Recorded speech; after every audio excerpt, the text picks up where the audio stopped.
बड़े साहब। संभल कर, आराम से।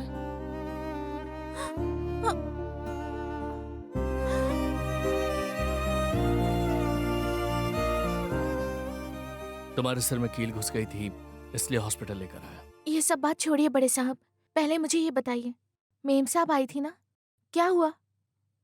कोई परेशानी तो नहीं हुई ना? इस वक्त भी तुम अपने बारे में नहीं सोचोगी, है ना? मेम साहब इस तरह आपको देखने आएंगी, ये तो मैंने सोचा ही नहीं था बड़े साहब। मैं छुपकर देख रही थी कि मेम साहब आपसे बात कर रही थी, फिर अचानक मेम साहब मेरी तरफ मुड़ी। मेम साहब मुझे देख ना ले, इसी डर से मैंने सिर को पीछे किया, तभी सिर में चोट लग गई। उसके बाद वहाँ क्या हुआ मुझे सच में कुछ भी याद नहीं है बड़े साहब। मेम साहब ने मुझे देखा तो नहीं? मेम साहब यही है या फिर वो घर चली गई? मैंने जैसे तैसे माँ को समझा बुझा कर उन्हें चेन्नई वापस भेज दिया है पार्वती। माँ को भेजकर जब मैं तुम्हें ढूंढने के लिए गया तो तुम्हारे सर पर चोट लगी थी और तुम बेहोश पड़ी हुई थी। तुम्हारे सिर से खून निकलता देखकर मेरी तो जान ही निकल गई थी। जब तुम होश में आए तब मेरी जान में जान आई है पार्वती।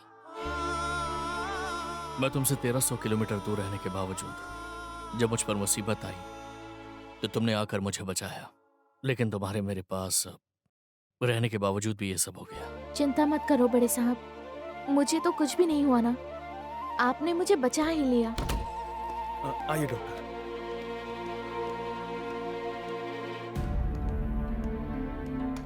डॉक्टर, ये अभी होश में आई हैं। ओह, सिर में दर्द तो नहीं है? नहीं डॉक्टर। पीछे जहाँ पे कील घुसी थी वहाँ कोई दर्द है क्या? वहाँ भी कोई दर्द नहीं है डॉक्टर। वेरी गुड बेटी। She is now perfectly all right. If you don't mistake me, can I ask you? जी कहिए ना डॉक्टर। इनको कुछ हुआ तो आप इतना घबरा गए थे। ये आपकी ये मेरी जान है, माय वाइफ।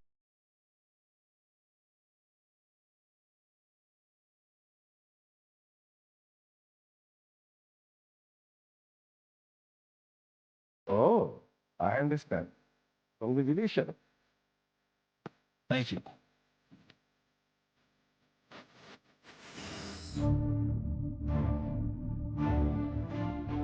बड़ी बुआ ने चेन को पूजा घर में रखने को बोला है, लेकिन कहाँ रखना है ये नहीं बताया। अब इस चेन को कहाँ रखूं? हाँ,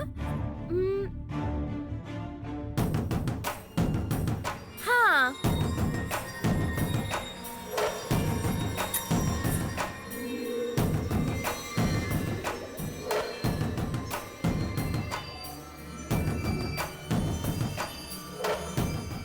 बुआ लकड़ी के पट्टी पर बैठकर पूजा करती है, इसलिए यहाँ से तो उन्हें चेन नहीं दिखेगी।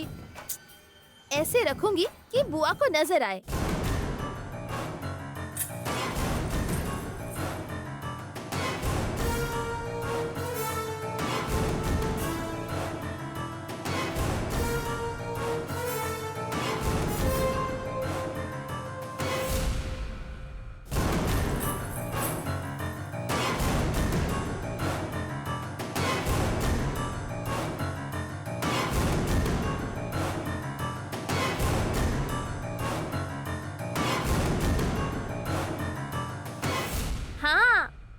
बड़ी बुआ ने जैसे रखने को कहा था वैसे ही रखा। चेन को पूजा घर में सही तरीके से रखा।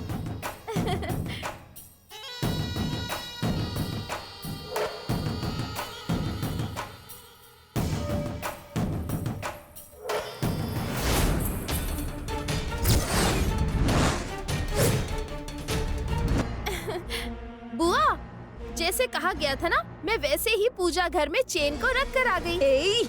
चेन पूजा रूम में रख या कचरे में डाल, मुझे इससे कोई फर्क नहीं पड़ता वो चेन कहाँ रखी है। तू मुझे यहाँ बताने क्यों आई है? मुझ पर गुस्सा क्यों हो रही हो बुआ? बड़ी बुआ ने मुझे जो काम दिया था उसे अच्छे से करके आ गई हूँ ना। आप अपना गुस्सा जाकर बड़ी बुआ पर निकालो। जरूर दिखाऊंगी, एक दिन जरूर उस राजेश्वरी को दिखाऊंगी कि मैं कौन हूँ, फिर उसे समझ आएगा। छोड़ो इस बात को बुआ, एक छोटी सी चेन ही तो है, उसके लिए आप चुप कर। मार डालूंगी तुझे। वो साधारण चेन है, हाँ? इस खानदान का खानदानी चेन है वो। राजेश्वरी के बाप ने और उसके बाप ने सबने पहनी हुई है। एक तरह से इस खानदान की निशानी है वो। और मैं इस घर की बहू हूँ, उस पर मेरा हक है। उसे मेरे गले में ना पहनाकर उस नौकरानी, उस खाना बनाने वाली को पहना दिया सबने। तो इस बात से मुझे खुश होना चाहिए था क्या? बिल्कुल भी नहीं। मुझे नहीं पहनाया, कम से कम इस घर की ऐश्वर्या को भी पहनाते तो मुझे बुरा नहीं लगता, लेकिन उस नौकरानी को पहना दी। और अब जब वो उस चेन को उतार कर और एक लेटर लिखकर इस घर को छोड़कर चली गई है, तो वो राजेश्वरी कहती है कि जब वो खाना बनाने वाली वापस आएगी तो उसे अपने हाथों से पहनाऊंगी। जब इस बारे में सोचती हूँ ना तो मेरा खून खौलता है। उस खाना बनाने वाली पार्वती ने पता नहीं बड़ी बुआ पर किस तरह का जादू कर रखा है। बड़ी बुआ उसे कितना मानती है। मानने दो, उसे जितना मानना है मानने दो। वो खाना बनाने वाली इस घर में वापस आएगी तब तो राजेश्वरी उसे चेन पहनाएगी ना। वो वापस ही नहीं आएगी तो किसे चेन पहना के खुश होगी? बुआ ये आप क्या बोल रही है? वो जिस तरह इस घर को छोड़कर भागकर गई है ना, ठीक वैसे ही बाहर से ही लापता हो जाएगी। आप जो बोल रही है वो सही नहीं लग रहा, लेकिन ये होगा कैसे? वो खाना बनाने वाली कैसी है, कहाँ गई, किसको पता है? राजेश्वरी ने अरुण से कहा है ना कि उसे ढूंढकर उसका पता लगाए, लेकिन अरुण से पहले ही मैं उस नौकरानी का पता लगाऊंगी।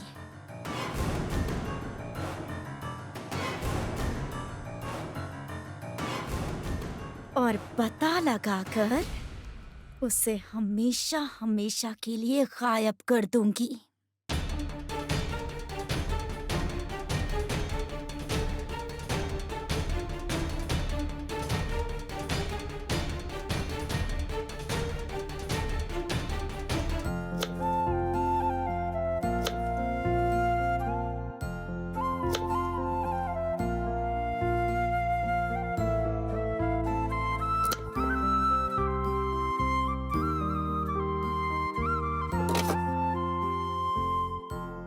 लो पार्वती, खा लो इसे। अब नहीं बड़े साहब, आप खाइए। नहीं बीवी, चोट लगने की वजह से बहुत सारा खून बह गया है और बहे हुए खून को दोबारा बनाना है तो सेब तो खाना ही पड़ेगा। अब तुम अपने हाथ से खाओगी या मैं तुम्हें खिलाऊं? मुझसे पहले आपके सिर में चोट लगी थी बड़े साहब, पहले आप खाइए, उसके बाद मैं खाऊंगी। Ladies first. पहले तुम खाओगी, उसके बाद मैं खाऊंगा। ऐसी बात है तो पहले पति खाते हैं फिर पत्नी खाती है, इसीलिए पहले आप खाइए। ठीक है, दोनों साथ में खाते हैं। ठीक है। ठीक है, मैं अपने हाथों से खिलाऊं? कोई बात नहीं, मैं अपने आप खा लूंगी, आप इसे मुझे दे दीजिए। ऐसा नहीं हो सकता। चलो अपना मुंह खोलो।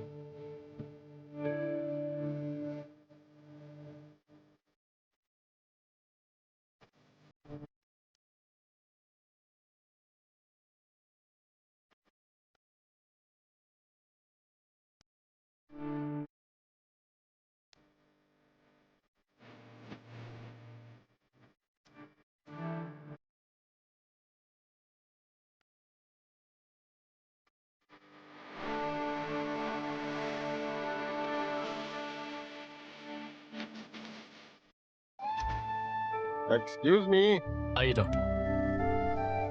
डर तो नहीं है ना बेटी? नहीं डॉक्टर। गुड।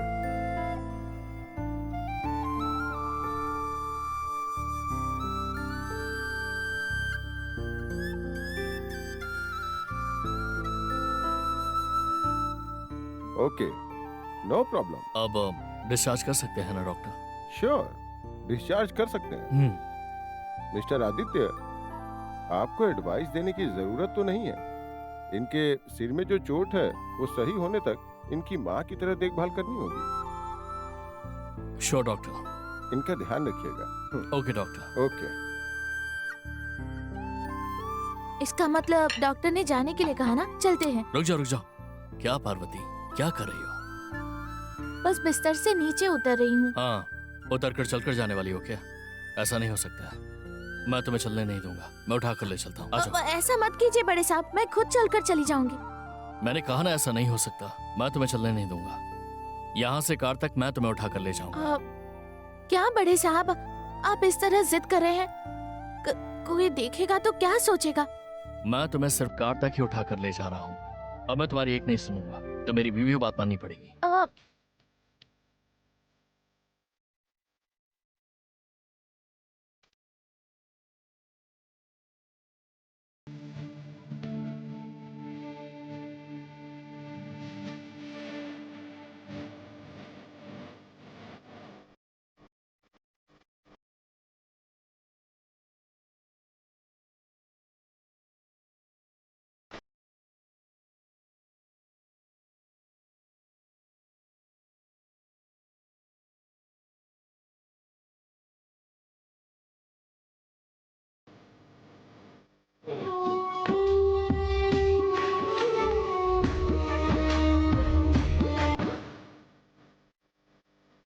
क्या हुआ मिस्टर आदित्य? क्या हुआ? क्यों इन्हें गोद में उठा के लेके जा रहे हैं? आपने तो कहा था ना डॉक्टर कि इसका माँ की तरह ख्याल रखना है, इसलिए मैं इसे अपने बच्चे की तरह ले जा रहा हूँ। मिस्टर आदित्य, आप पट्टी को उतार सकते हैं। Okay doctor. You will be all right. Thank you. Okay.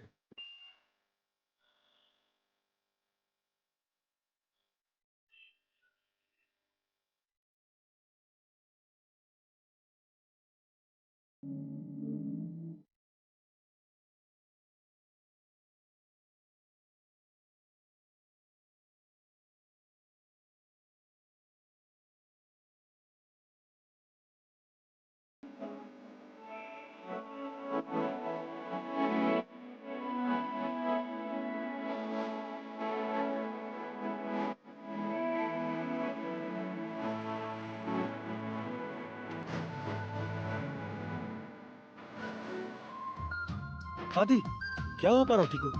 Doctor ने डिस्चार्ज कर दिया है, होटल चलते हैं, तू भी चल। ये तो अच्छी बात है। अगर पार्वती के पैर में चोट लगी होती और तू उसे गोद में उठाता तो समझ में आता, लेकिन उसे सर में चोट लगी और उसके बावजूद भी तू उसे गोद में उठा के लिए जा रहा है। ये सब थोड़ा ओवर नहीं हो रहा क्या? लगता है चोट पार्वती के सर में लगी है, पर उसका असर तेरे दिमाग पर हुआ है। ए, मुझे ये सब नहीं चाहिए, तू नहीं समझेगा। ये प्रॉब्लम होने से पहले बचने का आइडिया है।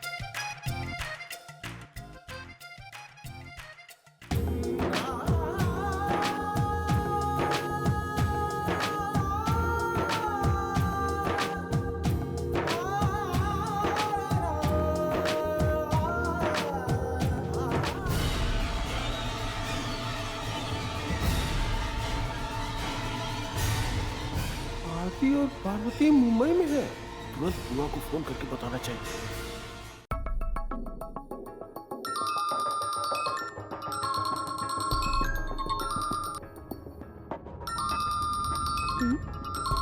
गुरु, ये क्यों कॉल कर रहा है मुझे? हेलो, ए गुरु, कैसा है तू? हाँ, मैं अच्छा हूँ बुआ। आप कैसी हैं? अरे मुझे क्या होगा, रानी की तरह हूँ। बता क्यों फोन किया मुझे? बहुत ही जरूरी बात है बुआ। अभी मैंने कुछ देखा है और देखते ही आपको कॉल किया। ऐसा क्या देख लिया तूने? ऐसी क्या जरूरी बात है, बता। पार्वती को देखा बुआ।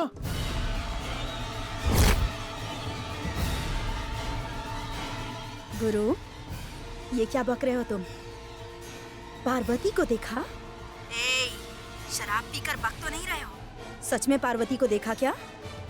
तू हमेशा उसकी यादों में खोया रहता है, तो ऐसा तो नहीं किसी और को देख के पार्वती समझ लिया? अरे बुआ, मैंने पार्वती की जैसी दिखने वाली को नहीं देखा, पार्वती को ही देखा है। मैंने अगर पार्वती को अकेले में देखा होता तो आप जैसा बोल रही हो वैसा सोचता, लेकिन मैंने आदि और पार्वती को एक साथ में देखा है बुआ। ये क्या कह रहा है तू? पार्वती को तूने आदि के साथ देखा? हाँ बुआ, और पूछो मत किस हालत में देखा।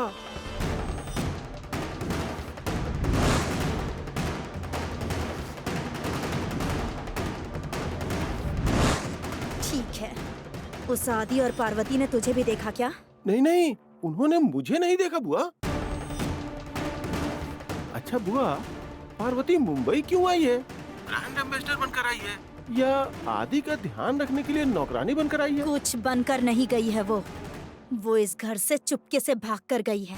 और तो और मुझे ढूंढने की कोशिश मत करना, ऐसा एक लेटर में लिख कर गई है। ओह, तो कहानी यहाँ तक पहुँच गई है। गुरु, सही समय पर सही बात बताई है तूने। अगर तू यहाँ होता ना तो आज तू मुझसे जो मांगता वो तुझे दे देती। अच्छा सुन गुरु, उस आदि और पार्वती को तुझे फॉलो करते रहना है, लेकिन तू उनकी नजरों में नहीं आना चाहिए। समझ गया ना? हाँ ठीक है बुआ। ठीक है।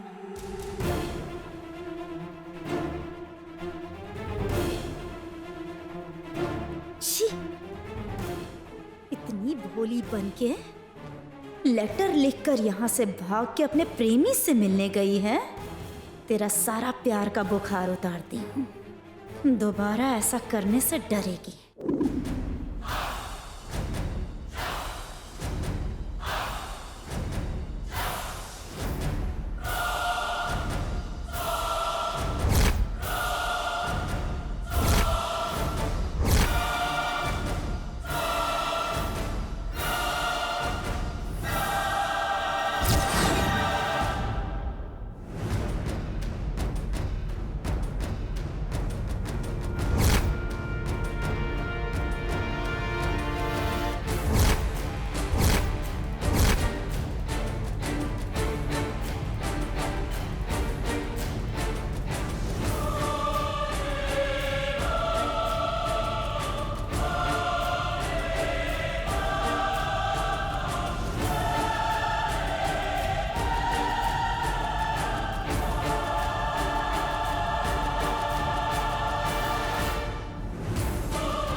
मैं दरवाजे पर खड़ी हूँ और इनका मेरी तरफ ध्यान नहीं। लगता है बुआ कोई गहरी सोच में है।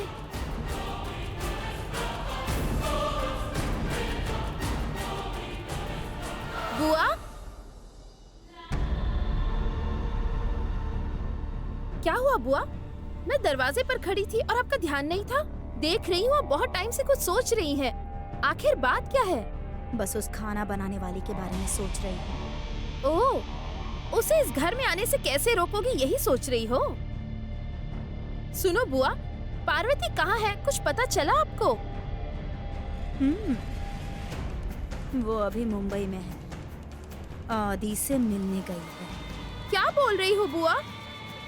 पार्वती मुंबई में है और वो भी आदित्य जी के साथ? आप जो बोल रही हैं उस पर मुझे यकीन नहीं है। आप सच कह रही हैं क्या? किसी और ने बताया होता तो शायद मैं भी तेरी तरह विश्वास नहीं करती, पर ये बात गुरु ने बताई है।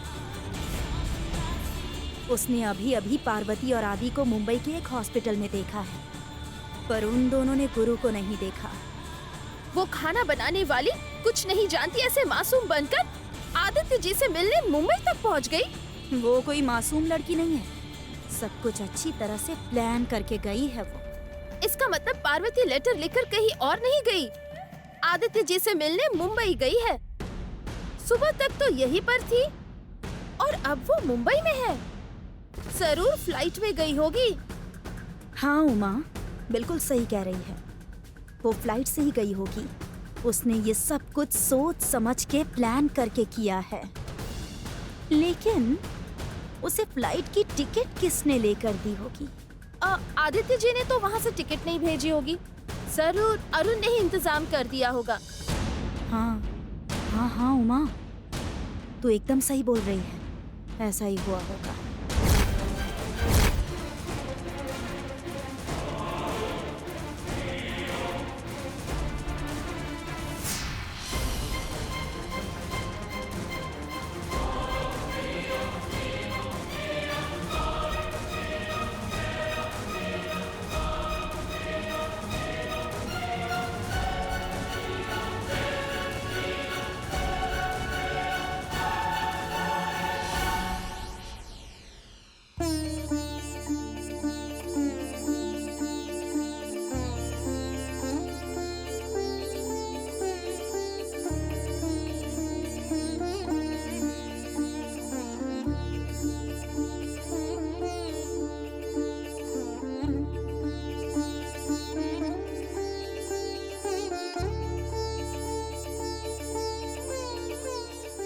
भगवान को चढ़ा हुआ नींबू मेरे पास आकर पहुंचा, ये अच्छा शगुन है। पार्वती बहुत जल्द वापस आएगी और उसके लौटते ही ये चेन उसे मैं अपने हाथों से पहनाऊंगी।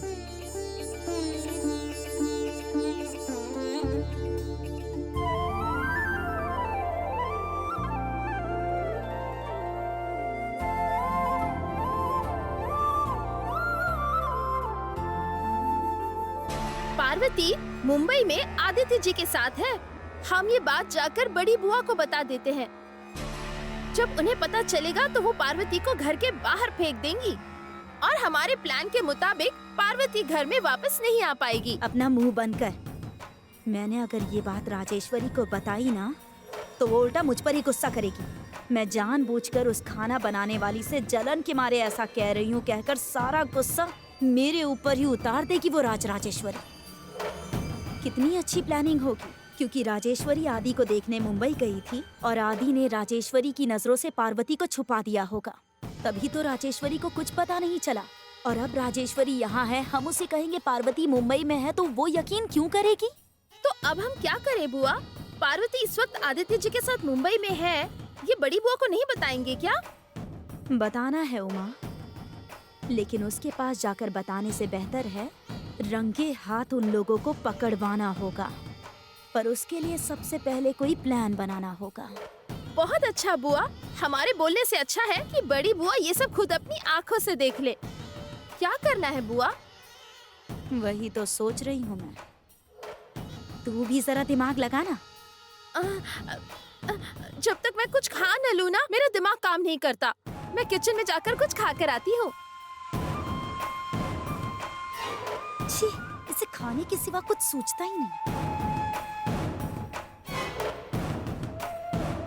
छोटे मालिक, छोटे मालिक, क्या बात है सुंदरम? क्या बात है? कुछ कहने आए थे मुझसे? ऐसे चुप क्यों हो गए हो? सुंदरम, बोलो ना, सोच क्यों रहे हो? मैं ये पूछ रहा था कि पार्वती के बारे में कोई खबर मिली क्या आपको? भाभी वहाँ भैया के साथ मुंबई में है, ये बात मैं सुंदरम को कैसे बताऊं? देखिए, मैं आपसे पूछ रहा हूँ, गलत मत समझिएगा छोटे मालिक। मालकिन ने आपको पार्वती को ढूंढने के लिए कहा था ना, इसीलिए मैं आपसे पूछ रहा हूँ कि पार्वती कैसी है और कहाँ पर है। अगर आपको कुछ पता चला हो तो बता दीजिए मुझे। आपकी परेशानी मैं समझ रहा हूँ सुंदरम, लेकिन आप चिंता बिल्कुल मत कीजिए। हम जल्दी ही पार्वती कहाँ है ये पता लगा लेंगे। आप लोगों को और इस घर के अलावा पार्वती और किसी को भी नहीं जानती है। कहीं वो गांव तो नहीं गई होगी? अगर वो गांव गई होती तो मुझे इस बात की खबर जरूर मिल गई होती। वो इस तरह से अचानक घर छोड़कर चली गई। इस समय वो कहां पर होगी, कैसी होगी, पता नहीं। सुंदरम, आप चिंता बिल्कुल मत कीजिए। पार्वती का मन बिल्कुल साफ है, उसे कोई भी दिक्कत नहीं आने वाली। भगवान करे आपके मुंह से निकला हुआ हर शब्द बिल्कुल सच हो जाए छोटे मालिक। आप उसे ढूंढ कर ले आइए। सुंदरम, कहा ना, आप चिंता मत कीजिए। मैं बहुत जल्दी पार्वती को आपके सामने लाकर खड़ा करूंगा, ठीक है? ठीक है छोटे मालिक।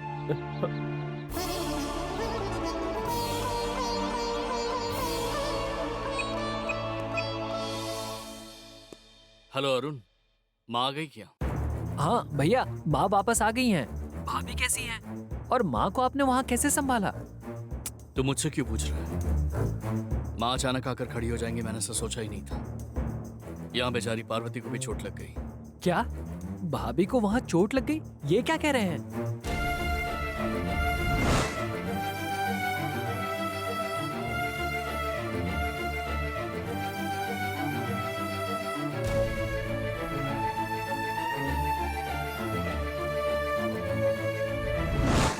भैया, भाभी ठीक तो है ना? उन्हें कोई तकलीफ तो नहीं है ना? अब कोई तकलीफ नहीं, वो ठीक है। पार्वती के लेटर लिख कर आने की वजह से वहाँ तो कोई प्रॉब्लम नहीं हुई ना? भैया, मैंने आपको उसी बारे में बताने के लिए फोन किया था।